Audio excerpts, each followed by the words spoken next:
Okay, thank you, Beth, and thank you for the opportunity to present to this group about issues of accessibility and accommodation for people with disabilities, both within the section, the association, and ultimately the profession. And so what I'm going to do today, and Paul, will we be able to make these materials available to people? Okay, so you have this, so we're all pretty experienced now with dealing with PowerPoint. You don't have to take lots of notes, and you'll be able to see some of the references later if you're interested in them. Number of years ago, a kind of edgy disability rights magazine, which no longer publishes, called The Ragged Edge, published a short piece called How to Deal with Sighted Persons. And some of the titles of the paragraphs will give you a sense of what they were about. Transporting the sighted, the tragedy of lighting, barriers to communications with the sighted, how best to assist the sighted person, how sighted people read, how sighted people use computers, and how can I help sighted persons? And of course, not subtly, the point they were trying to make was, these are the kinds of questions that get asked of blind persons and people with low vision, and we might extend that to really people with any disabilities.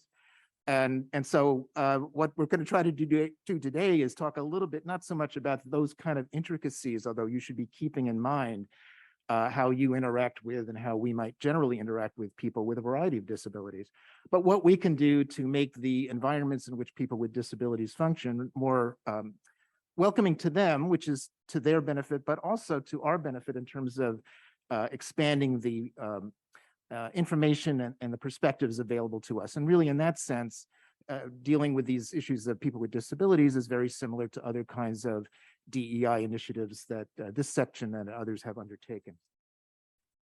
So I wanted to first start with a bit of discussion about what the nature of the problem is. And some of this will be familiar to those of you with some background, and some of it may be less so. It's interesting to note, or maybe it's frustrating or perhaps depressing to note, that the ADA was passed over 32 years ago, just had its anniversary. Section 504 of the Rehab Act, its predecessor, will have its 50th anniversary next year. And yet we continue to talk about the exclusion of people with disabilities and the stigma that is associated with disability, notwithstanding that passage of time. We have made, absolutely, we've made progress. Sometimes that progress is in fits and starts, but we certainly have a long way to go. And just to give you some rough statistics, employment, notwithstanding the ADA, which of course, as you know, has Title I, which is that deals with employment discrimination, somewhat similar to Title VII, of course. You can see that in 2021, Bureau of Labor Statistics reports that 19.1% of people with disabilities are employed. That's compared to 63.7% of people without disabilities. That's a pretty big difference. And unemployment rate is about twice for people with disabilities as it is for people without disabilities. And if I can get that. Okay, for some reason, excuse me for a second. Disabled individuals experience poverty about twice the rate of the rate for people without disabilities. Housing, people with disabilities face higher rates of housing insecurity than people without. Estimates that are 25% or so of the homeless population in this country has a disability or combination of often a psychosocial disability and a substance use disorder. Education, we have 7.3 million children between the ages of 3 and 21 who receive services under IDEA, the Individuals with Disabilities Education Act. Funding for that act has never met the standards that Congress set in 1975, woefully so. And it's one thing that happens is once people age out of education in special ed, their life chances are much reduced when compared to people without disabilities, much less likely to go on to four-year colleges, much less likely to be, as we know, fully employed, so that the whatever loss of success or achievement they have tends to get replicated as things go on. Health, people with disabilities compared to those without are less likely to receive preventive health care, from routine things to more extensive screenings for cancer, for example. high risk of having comorbidity or other kinds of conditions which jeopardize their health, like obesity, hypertension, fall-related injuries, and more likely to engage in certain unhealthy activity and behavior. And one of the things that happens, there's a lot of there have been cases and other investigations regarding medical offices that are not accessible to people with physical disabilities, and where doctors and other healthcare professionals, sometimes because of the lack of accessible machinery, or just because of the difficulty of doing the kind of examination they would otherwise do, just go past it, and consequently some diseases get unrecognized and consequently harmful. And of course, all these problems, which have existed for a while, have only been exacerbated because of COVID-19, and for ways that I think we can kind of know. Also, and this is an important thing to kind of continue to keep in mind when we're thinking about, well, who are we thinking about? People with disabilities. People with disabilities who also are in other statuses where their rights are often compromised, again, which is sort of part and parcel of what this section is about, often face 2 and 3 times the level of problems that others might. So if you're LGBTQ, if you're a person of color, if you're a woman, and you also have one or more disabilities, those problems may become exacerbated for you for reasons, again, that I think we know. Now, before we pat ourselves on the back about, isn't it nice that we're lawyers and we understand these issues, the legal profession isn't really much better on these things than anyone else.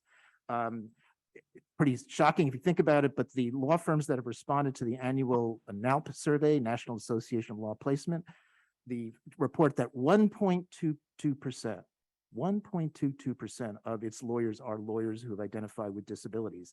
And that's an increase over the prior year. And of course, we also know that even within that group, the number who rise to positions of authority and management in those firms is even smaller. According to a survey that was conducted by the ABA in conjunction with the Burton Blatt Institute, nearly 40% of lawyers who identify as having disabilities and or as LGBTQ+ report experiencing discrimination, harassment, and bias in the workplace. And of this group, nearly 22% that they experience subtle and intentional biases, and nearly 39% say they perceive or experience unintended biases. So again, a lot of this microaggression kinds of things that are based on a number of unfortunate assumptions about people with disabilities. Law schools, my area of work for many years, also not necessarily much better. Approximately 2.5% to 3% of students self-identify as people with disabilities.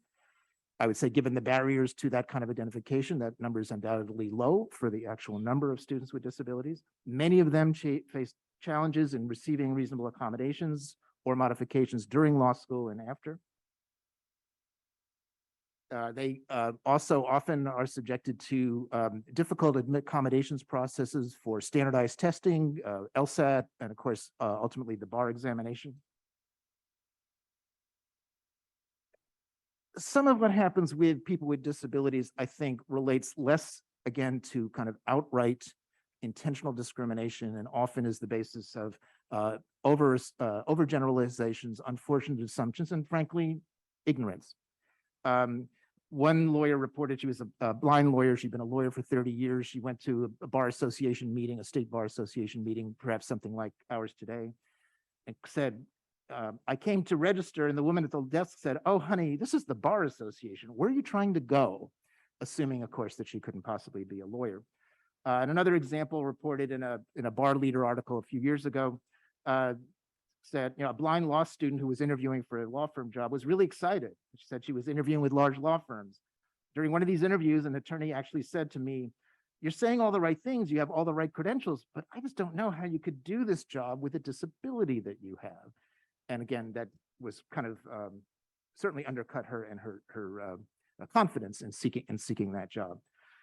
And one of the challenges I think we face in trying to accommodate people with disabilities is there's definitely not a one-size-fits-all type of disability. So there's physical and disabilities, there's mental and cognitive disabilities, there's sensory disabilities, blindness, deafness, congenital disabilities, later acquired disabilities because of accidents or otherwise, obvious or evident disabilities, and non-obvious or non-evident disabilities. All these are in mixes, and of course, they're not siloed, they often overlap. So You can see somebody in a wheelchair and think, oh, they have a mobility limitation impairment, but they may also have other limitations as well. And the converse is also a problem. If you see someone with cerebral palsy, for example, they may have typical or superior intelligence, and your assumption that they must be limited in their thinking would be also unfortunate. So just to state the obvious, an accommodation or modification that addresses a person with one kind of disability may be completely useless. Indeed, it may be counterproductive for somebody with another disability. Okay. So what do we do about this besides, besides acknowledging it?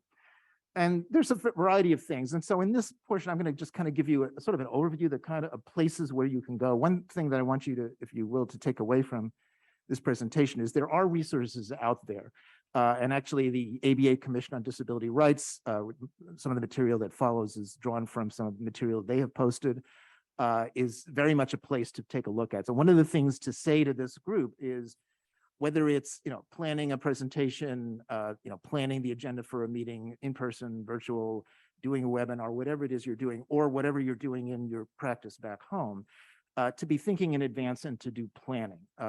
One thing we've learned with dealing with disabilities, you do have to spend some time thinking through some of the things you might have done automatically in the past, because those might not work for people with disabilities. So if it's an in-person event, an obvious thing is to make sure that the venue is accessible. And I will say this is something, an overall type of thing. If you were to call, let's say, the proprietor of an arena or of a hotel and say, well, are you accessible? Oh, yes, we fully comply with the ADA. That's not enough. You really need to, go to the site, see it, and not only see it for yourself, but bring people with you if you can, who have the particular disabilities that you might be concerned about, to make sure it really is accessible. A number of years ago, I served on an ADA site visit team to a law school, and they had a law professor who used a wheelchair, and they had adapted the podium in the classroom so that he could use it. And the school was quite proud of the fact that they had dealt with that.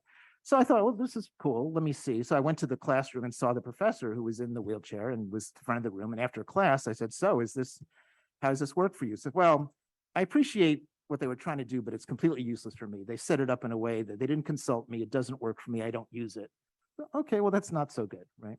So you can save yourself a lot of trouble if you actually do that consultation in advance and don't assume that you know what's going on. It's just very hard, no matter how empathetic and how good you are at identifying with the needs of others, that if you're not a person with those particular needs, it's going to be very hard for you to really fully anticipate what the problem is. So doing that at the front end can save you lots of grief later. And I should say that that's kind of a basic element too to keep in mind as you're thinking about this. People in the disability world talk about the principles of universal design, designing environments, both the built environment and the attitudinal environment, with in mind that the fact the people that you're addressing or that you're serving will include people with disabilities. That both is an important moral statement. It's also an important economic statement. It's a lot easier to build and plan things in advance that take account of various disabilities than it is later to retrofit and do that. If you build a building with wide doorways, that's not only good for people who have wheelchairs and need to get in and out, it's also good for people who could afford to lose a few pounds. And frankly, it doesn't hurt anybody for it to be wider than it needs to be for some other people. To have to change that later could be costly. And we are getting better at this as a society. The example I always use with my students, and it's a very common example in the disability world, is curb cuts. That, I'm old enough to know or remember when curbs didn't have curb cuts, and if you used a wheelchair, you really couldn't necessarily navigate, depending on your condition, sidewalks of any major city. Well, to respond to that, curb cuts were put in, which didn't all of a sudden give people who used wheelchairs the ability to walk, but it did make them mobile. And of course, we also know about curb cuts that what they did was not only make it possible for wheelchair users to use sidewalks, but made it easier for parents with little children in strollers, for runners who didn't want to slow down, for people who just were a little bit tired, or just people who are, want to move that straight line from A to B without having to go around it. So we don't think of curb cuts as necessarily, oh, why would you do that? Because now it's become common. In fact, it's so common that when I now talk to my students, they don't know of a world where that didn't exist. So they kind of look at me somewhat funny, but of course they do that anyway for other reasons. So, so don't just rely on assurances. When you're thinking about putting on a program, of course, it's not just the program proper, so to speak, but everything associated with it. Are the meals acceptable or accessible to people? How are you presenting the meals? Is it a walk through a line? How's that going to work for people who may have upper body limitations? Are the hotels that you're making available also accessible? What entrances are people going to use? Are those accessible to people as well? So you really have to do a run through of things to make sure that it actually works. And something that might have worked 6 months ago when you were booking a setting, you want to make sure that it's still working later. And in our clinic, I direct our disability rights clinic. And one of the projects we took on some years ago was on behalf of a client who was hard of hearing and wanted to go to live theaters to see productions in the Washington area, and wanted to know in particular whether those theaters had assistive listening devices, which he would use to be able to hear the performance. And you'd call up in advance the theater, say, oh yes, we have those. And then so we sent him out to the theaters to see.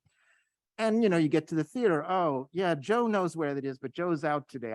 It's in a closet somewhere. I don't know where those are. Oh, here it is. Oh, I guess the batteries haven't been checked, they haven't been worked. If it's not just true for disability, but if we think about this generally, if it matters to you to get it right, you're going to take steps to make sure it's there. And that's something you have to make sure that you're doing too.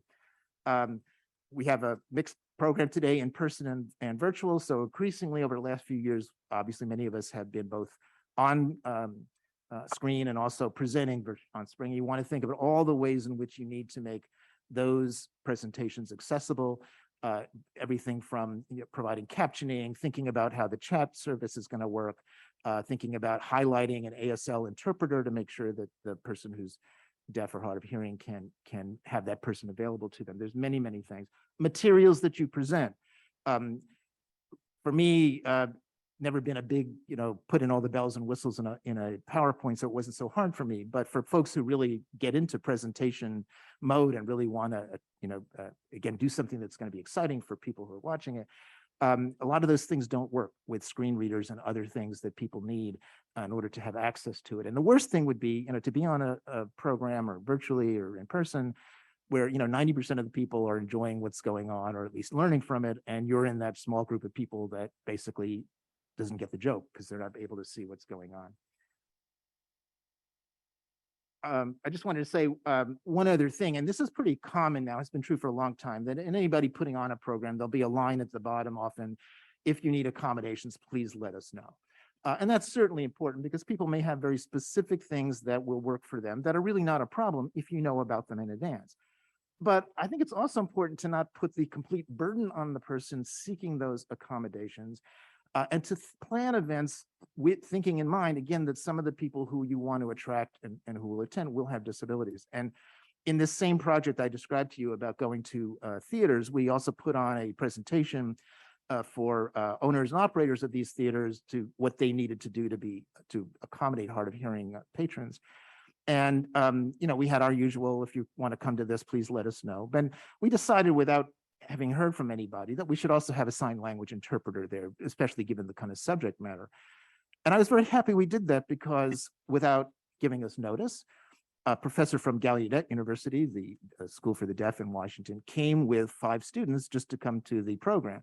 Now, it would have been nice for them to tell us they were coming, but I was really happy we had it, and we didn't have to later either say, oh, we're sorry if we'd only known, or feel like, gee, we now look bad and it wasn't our fault, but actually to be thinking, this is something where maybe deaf people might be interested in it. Websites, we could spend days, and I think we don't have days, do we? Talking about the various technical things about making websites accessible. And I think if you're in a situation where you are putting together a website, probably not so likely for this group, but certainly in an organization that has one, there's a lot of things that you need to do to make sure those websites are accessible. And I mentioned here on the slide, the Commission on Disability Rights has a toolkit. The reference to it is on the slides. And at page 11, there's a pretty long checklist of the kinds of things to look for in a website. Ensure it complies with the so-called WCAG standards. That's kind of industry standard for website accessibility. Think about the colors and not the colors to be confusing, not You don't want to necessarily have all the bells and whistles on your website that make it difficult for people who have sensory limitations to kind of experience that. Think about the, what kind of font you're using, and sort of not a fancy font, and basically a plain font. Just kind of going through here quickly. Think basically what you really want to do when you've got images is to make sure they are tagged with what's called alt text, so that screen readers can read them and then translate that into audio. Providing closed captioning. A lot of platforms say they have captioning. They're not always very accurate.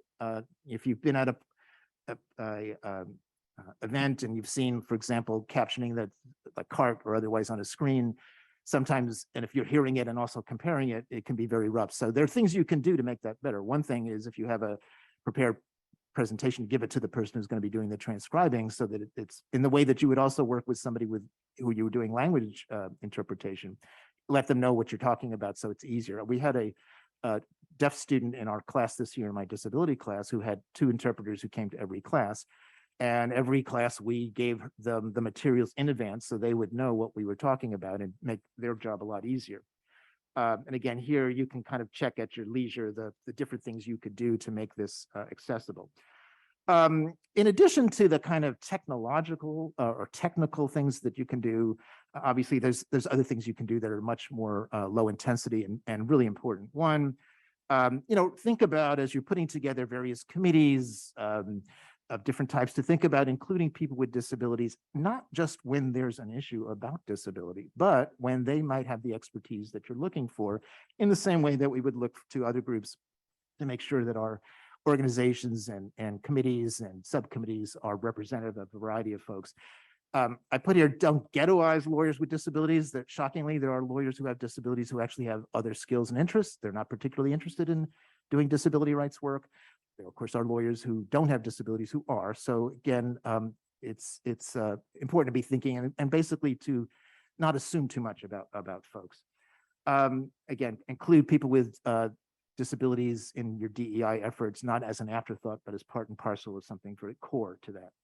And again, I mentioned universal design as something which should be thought about. Some law firms are doing something which is kind of interesting over the last few years, creating affinity groups within their law firms. And that is, for people with disabilities to be able to interchange with each other. There are a number of national organizations that, some of which have been of long standing, some of which less so. There's a National Law Students with Disabled Law Students Association. They're about to form a Disabled Lawyers Association as well. There are also associations of blind lawyers, deaf lawyers, lawyers with particular disabilities. And again, moving them, putting them all together in a group doesn't necessarily sort of solve your problems, but it does allow them to not only have greater access to things that work and talk to each other, but also as advocacy for, within their larger organization.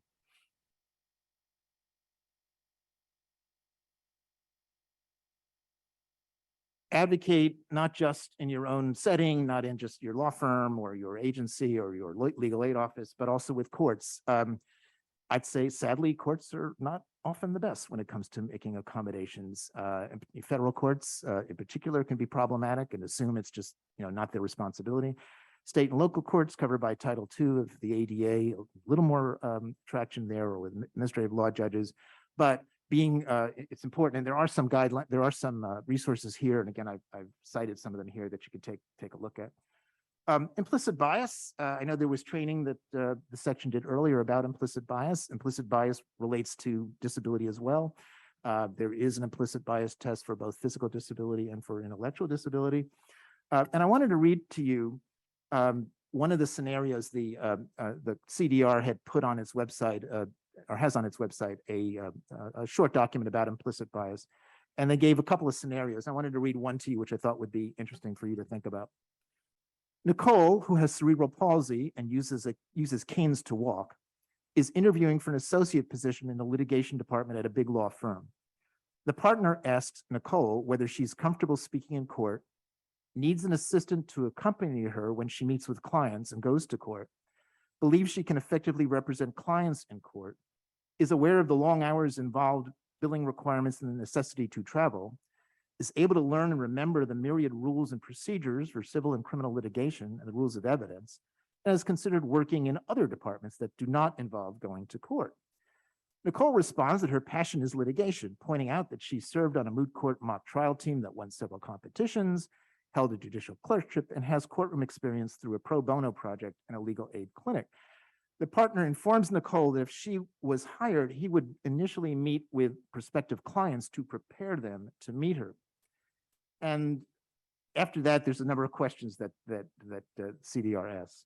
What implicit biases does the partner have about Nicole? What message is the partner sending her? What message is given to clients if the partner proceeds as he suggests? What could the partner have done differently? And what questions are appropriate to ask in this situation? And let me just say that I think with regard to those, to kind of cut to the chase, it's fine to ask people, and this is true in any employment setting, not just in law, here's what this position requires. Can you tell me how you will do these things? And you can ask those things. And frankly, if you do that, you should ask everybody a version of that, not just people with disabilities, so that a lawyer, maybe you don't know how somebody with CP would be able to do some of these things, and you can ask for them. But the assumption that they can't do it is really the problem. And of course, the assumption that I need to prepare the client for working with someone like you is, extremely debilitating and undercutting. And again, if you think about this example and just substitute race or LGBTQ or women for those things, you can just see how offensive that would be and how difficult it is for somebody who believes and has reason to believe that she can do the work that's involved, has to somehow defend herself. I will say that anecdotally, if you talk to lawyers with disabilities, in law firms or agencies, sometimes what you'll hear is, I did this project for partner A, and he was very happy with it at the end, but would not recommend me to other partners when they were looking for associates to work because they just wasn't sure that I would work out. And again, the frustration of that, I think, should be plain, because even when your work demonstrates that you're able to do the work not only adequately but perhaps in a superior way, it doesn't always persuade people or makes them at least still have doubts about it. So I think there's a sense, and again, this is not limited to people with disabilities, that you're always having to prove yourself, and you're just one misstep away from being thought of as not qualified to do the job that you're going to do. One of the reasons this gets complicated, of course, is if you're a lawyer with a disability that's not obvious, say learning disability or ADHD or something along those lines, depression, do you ask for accommodations? And there's a lot of information to suggest that a lot of people are worried that by asking for accommodations, again, there will be a stigma associated with that, that others will conclude from that the people are not able to do the job. And so they refrain from asking. And when I'm asked, by students, well, should I disclose or not? I, say, well, let's talk about what your experiences have been. Let's talk about whether you think you're going to actually need accommodations. What's your experience been in law school, in the workplace? Because if you don't think you're going to need them, you may want to try to work without them and show that you could do the job. And then if you hit some point where you need them, there is this sort of background of, oh, you're a successful person. But if you know from day one, you're going to need extra time to work on materials and you don't disclose it, even though you're not legally obligated to, you may set people thinking that you somehow kind of pulling one over them and didn't talk about something you should have. So as we know, there's often places where what the law requires isn't quite consistent with people's expectations are. So be aware of implicit bias.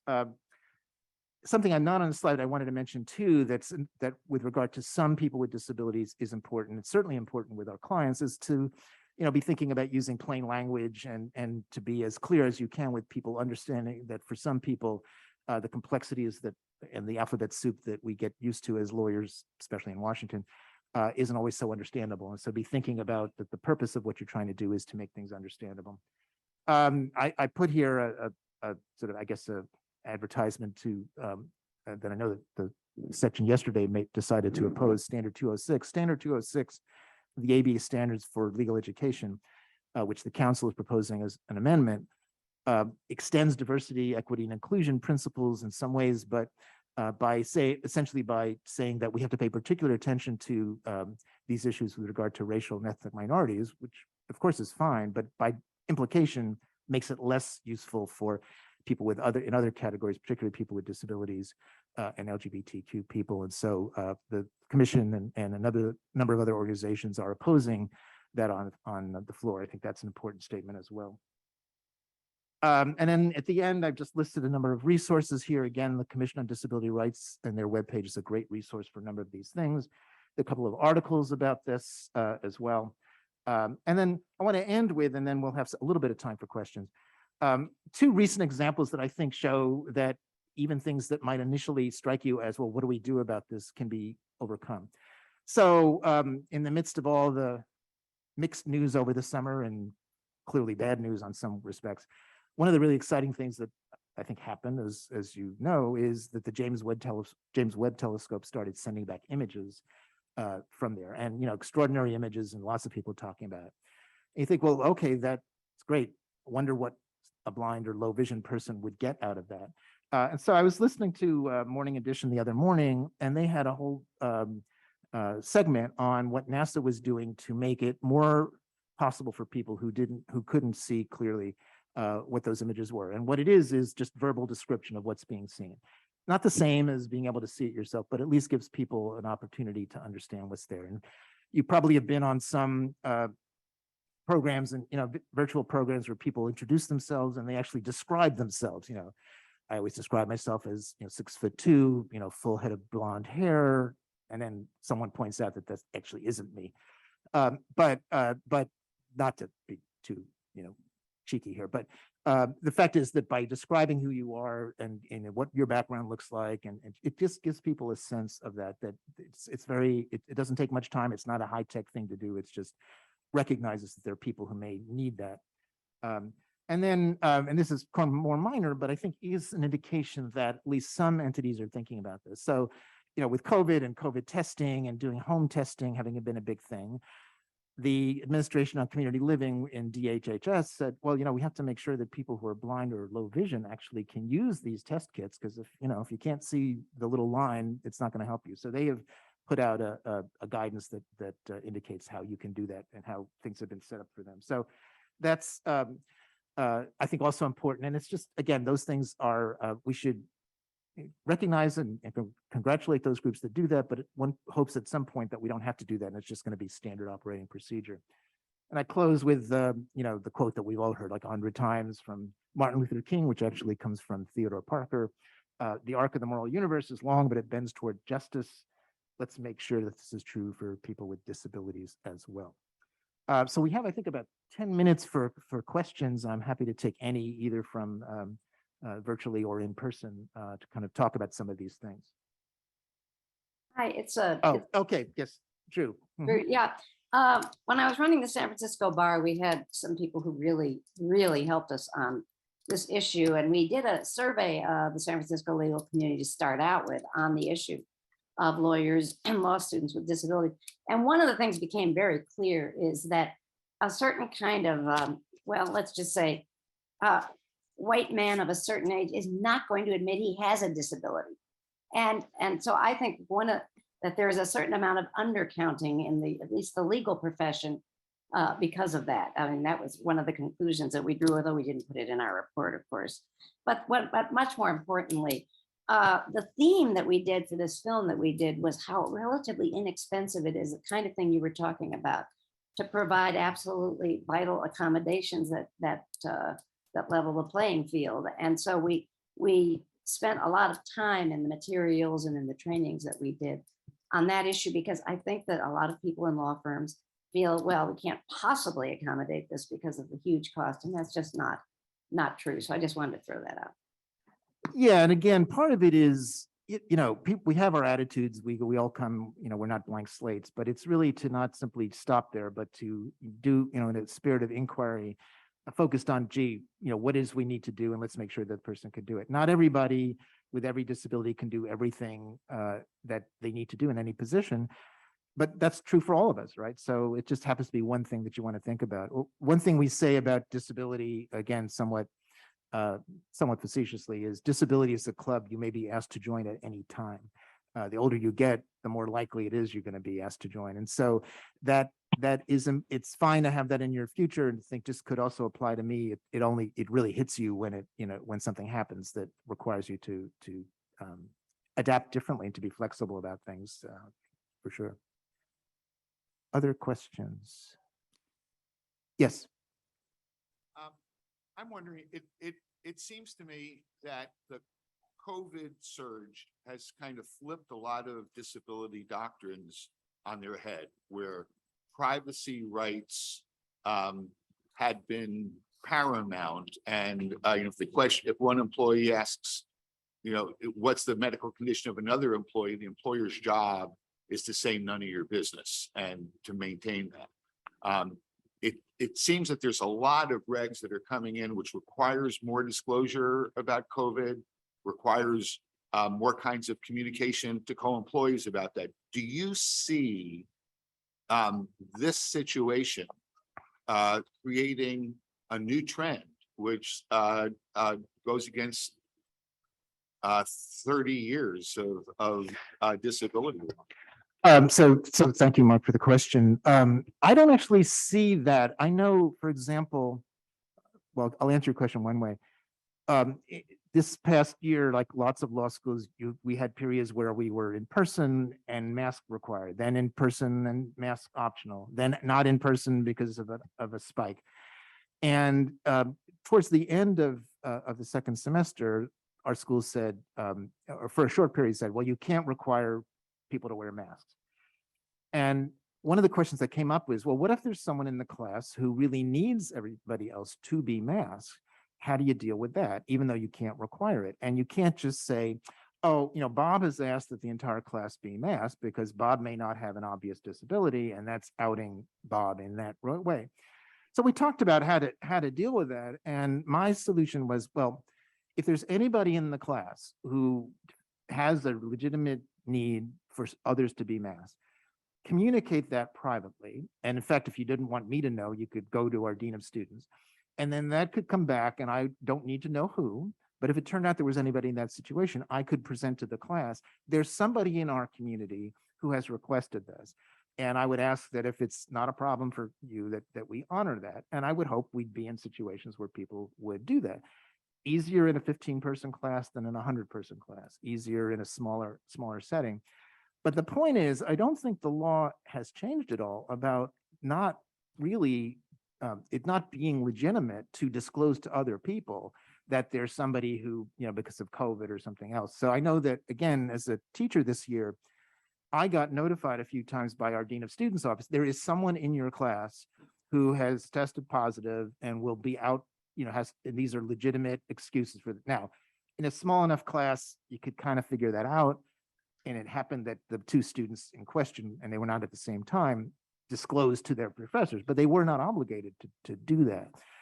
But what you've identified, I think, is a broader issue that does come up all the time. And that is the discussion about reasonable accommodation is kind of a, employer or employer's rep to the employee in question or to the applicant. Others are not supposed to have any information about that. So imagine you're the supervisor, you're the leader in an area, and somebody gets as an accommodation flexibility in terms of start time and end time, which might easily be one. And all the other employees are thinking, well, why do I have to clock in at 9 and clock out at 5? And, Bob gets to come in at 10 and leave at 6. And you can't say, well, because Bob's got a disability, right? So, and this was an issue actually came up. I mean, I had discussions with the EEOC about this in 1992. Like, what do you do about this? And the answer that I thought was a good one, is, imperfect, was to have the discussion at some point not connected to any particular person, and to say something like, we have laws we need to follow, including the ADA and various things. And we may be doing things to adjust in order to do that. We ask you not to assume that we're favoring somebody just because we want to, and not to spend a lot of time trying to kind of guess about that, because there are privacy issues involved here. It doesn't prevent people from guessing. It doesn't prevent people from thinking that somebody is being favored. But maybe there's just sort of a point at which they're thinking, maybe my curiosity has to take a back step here a little bit, because I may be getting into territory that I shouldn't be. But COVID has really, one thing COVID also has done, I'll just finish. Prior to COVID, a big issue that came up in a lot of sittings was people who wanted to telecommute. And where, employers said, sorry, you got to be here in person, it's important to be here. There's all these things that happen in person. And then voila, none of us were in person and the world didn't stop. And frankly, in the work we do, a lot of it continued pretty much as before or close to it. Not true for lots of other jobs, of course. And so all of a sudden, things that looked impossible became, quite doable. So it's changed, I think, and will continue to have effects to make it more possible for some people to work remotely, either because of preference or because they might need to for reasons of immunosuppression and the like. So that's been a good thing that might come out of this. It would be a bad thing if the only workers who were working virtually were all those with disabilities, because then they're not getting the benefits that you have. But again, I think there's some opportunity to be a little bit less rigid about some of these rules and to recognize that ultimately you want to encourage people to participate in the environment they're in as much as possible. I think we've got about 2 minutes if there's any more questions. Yes, Robin. But first, I just want to thank you. And I want to highlight the fact that Bob is one of the nationally recognized experts on this. So we are really, we're just so thankful, right? I have benefited from your knowledge in many capacities over the years. And I just want to recognize like what a privilege it is for us to have this amount of your time. And to have you here with us all the time.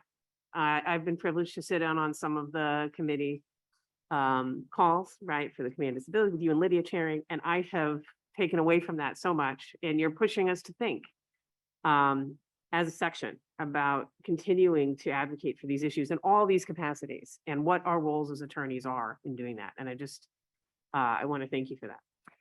Thank you, Robin. Those very kind words. And my check will be, Yes, no, yes, I'll sent get to to hear you from you with, later, but everything. But I just wanted to lift up a few things that you said because I think they're really important and relevant, which is just always assume that you're going to have people with a myriad of disabilities and possibly more than one in every space that you're in. I'm one of those. And I make judicious decisions on a daily basis because they're non-visible for the most part now, though as I age, they become more and more visible. Right. And it's really an interesting time in my life because I had easily been able to hide these for the first half of my life. And I realize now how much I relied on that privilege, right, because now it's much harder. Right. The other thing is that there are those of us in this space who are caregiving for people with disabilities. And that's a really important component of this as well and may impact our ability to participate, just like caregiving for children or for elders or for, so I just wanted to kind of highlight all of that. And so assuming that your presentation really helps guide us, right? And, because people are always looking for checklists and I'm not a fan. But the other thing is as I'm thinking about my chair year, I really am going to want a confident, in addition to myself with other diverse disabilities, to be a person who, if they're willing to give me their time, to help me think about planning everything we do so that I keep learning. Because I'm only going to think about it from the purview of my disabilities. But I can't highlight enough to you that discrimination against people with disabilities, whether it's in my head and it's internalized, which I think it is to a certain degree, or it's real, it's really present. And I want to lift up what Drew was saying. It's not just white men of a certain age, it's white women, I guess we can say, representing myself at a certain age, right? It's still, and your example that you read out, right, is really prevalent. Like, why have I been using my privilege for most of my life hiding this? Right? Like, why? And I have a therapist, but the point is it's not all in my head. And so I really want us to take that on. And then the cost issue that Drew raised, the Ford Foundation actually, and you probably know this, Bob, has really taken this on and has hired some of the national experts in the last 5 or 6 years under Darren's, leadership, and they are funding. They recognize the cost and they actually run regular trainings on how to do this that are available. And so I'm really thinking about maybe reaching out to the folks that I know there to see if this section can, if we need funds to cover costs. Like this venue is expensive as life gets, right? But most of these fixes are not expensive. So, it's just something to think about. And then the other thing I would just ask for you to opine on a little bit is I feel like the term disability, persons with disabilities, like in my area of expertise, sexual harassment is one that everyone thinks we all have a common understanding of. And we don't, I don't think. And I also think it's evolving. And I think the COVID pandemic the last couple of years has really helped with that to a certain degree. But there is no, I mean, there's the ADA definition, right? There's the definition for SSI, then like, what about a societal definition that's not linked to those legal structures? And I'd be just curious to hear in your longitudinal experience and expertise, right, about your reflections on that. Maybe I'm making it up, but I feel like I'm sitting around a lot with people, and I think we need to maybe spend a little time understanding that. If there is an evolution there, is it good? How do we utilize that better? Yeah, I mean, there's a lot there, and I know we're time challenged here, but I just will say that one of the things that I think has changed, is beginning to change, but I would always, it's a question of individual choice to address what you just said, is if people with disabilities that are not obvious are willing to talk about that and feel comfortable talking about it in whatever setting, not in all perhaps. That does give hope, I think, to people who have those disabilities that, oh, yes, I can also be in that setting. And so there's an increasing number of lawyers, law professors, others who, discuss that they are bipolar, or they have depression, or they've dealt with anxiety or things like that. And seeing somebody, like so much we know in the DEI area, seeing someone who looks like you in whatever way you think about what that means, who's able to be a high achiever, and say, oh, maybe there's a possibility for me as well. And it's interesting that there are people who come to that realization quite late. And I'll end with this. I was at a conference several years ago. Myron Thompson, federal judge in Middle District of Alabama, was getting awarded, spoke about his experience with racial discrimination in the South, but also said, it occurred to me at some point, I also had a disability that I think it was post-polio. And I had never thought of myself as a person with a disability. And so this question of identity and privilege and whether you disclose to yourself, let alone to others, is a really big one. It's certainly not unique. There are other different characteristics where those kinds of choices also are available, but it's something that's very prominent in the disability community. And I think, again, an openness towards people with disabilities, a recognition that when you're talking to somebody who's using sign language, you're not looking at the interpreter, you're looking at the person. Or if somebody is in a wheelchair and has an attendant and you're doing a financial transaction, you don't give the money to the attendant, you give the money to the person in the wheelchair. These things seem so obvious, but if you talk to people with disabilities, every one of them has a story about how they were made invisible and somebody else sort of took their place. So anyway, to be continued. Yes, we could talk, I'm sure, for hours, but I want to thank Bob too. This was really, really helpful. It was very thorough. I know there's always more to say, but I appreciate it. And I appreciate, Robin, your comments very much.